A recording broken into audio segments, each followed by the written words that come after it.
Nitrogen is the only member in group 15 which do not form pentahalides because nitrogen do not have the availability of d orbitals.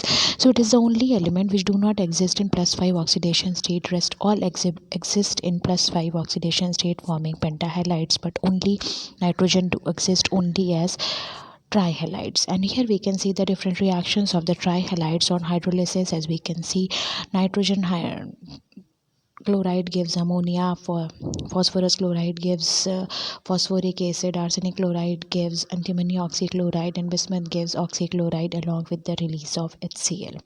Trihalides of phosphorus, arsenic, antimony, especially fluorides, act as a Levett acid because they can easily combine with Lewis bases. As we can see in the reaction, PF3 reacts with PF2 to give PF5. Coming to pentahalides, which is having the bipyramidal structure with hybridization, sp3d and nitrogen do not exist in this because of the non-availability of d orbital.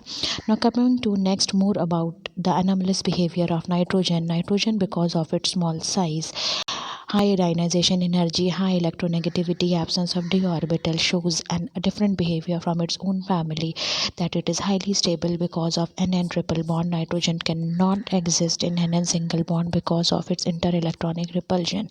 Nitrogen occurs in the diatomic form, rest other occurs in tetraatomic form because of the stable phosphorus arsenic single bond, antimony single bond, but because of its small size and high electronegativity, it is not able to exist in tetraatomic form as other molecule exists. Because of its small size and high electronegativity only, it is able to form the hydrogen bond. So these all makes high nitrogen are different from its own family. It do not give the same reactivity as others are giving. The hydrides of nitrogen is quite stable and forming hydrogen bond with itself.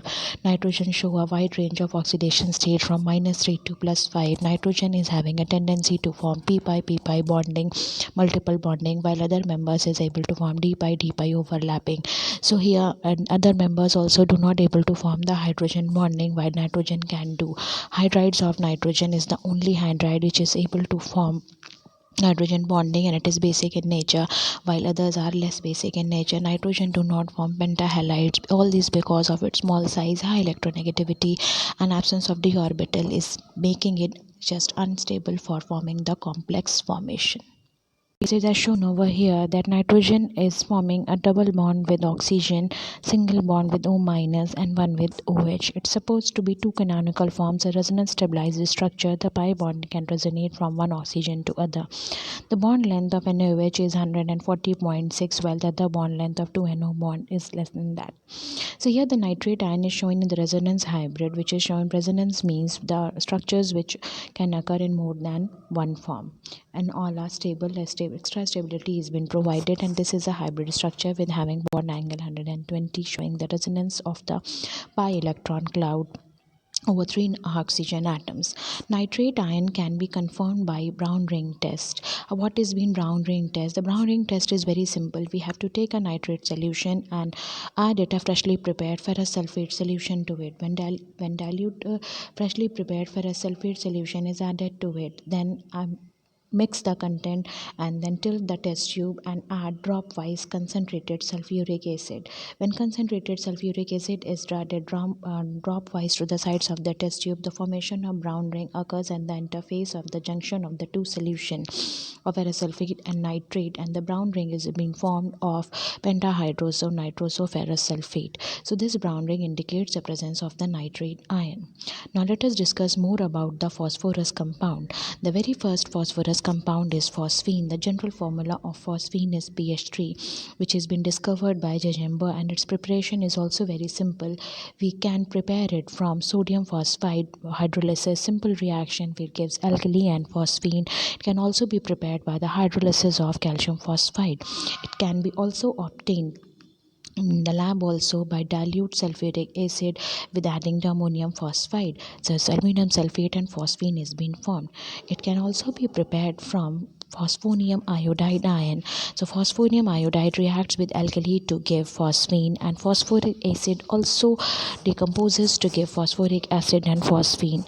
We can also prepare phosphorus in lab with reacting with phosphorus with alkali and presence of water. Sodium hypophosphite along with phosphine is being formed. So in this manner it can also be prepared in the laboratory very easily.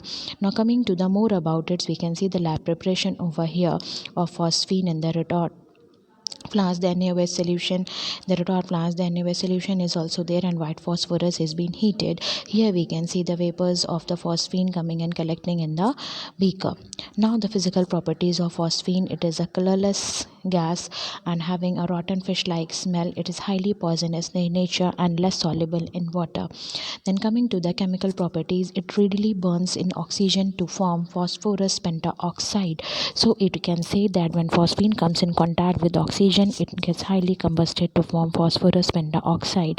When it is being heated, it gets converted into phosphorus and gives hydrogen. We can say it's a decomposition reaction.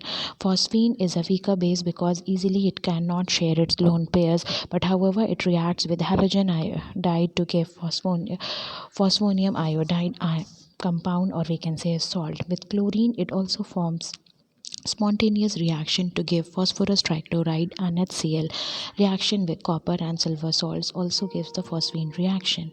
Now it's a crystalline solid. The decomposition of the pentaoxide compounds give P4O8. On action of air also it gives P4O8. The uses of phosphine is very important. The uses of phosphine is very important. It is used in the home signals. And how it is being used in the home signal? It consists of a container with a mixture of calcium carbide and calcium phosphide. The calcium carbide and calcium phosphide are mixed together, and when the container has few holes and comes into the sea water, then what happens to the sea water? The water enters the container with a mixture of acetylene and phosphine comes out.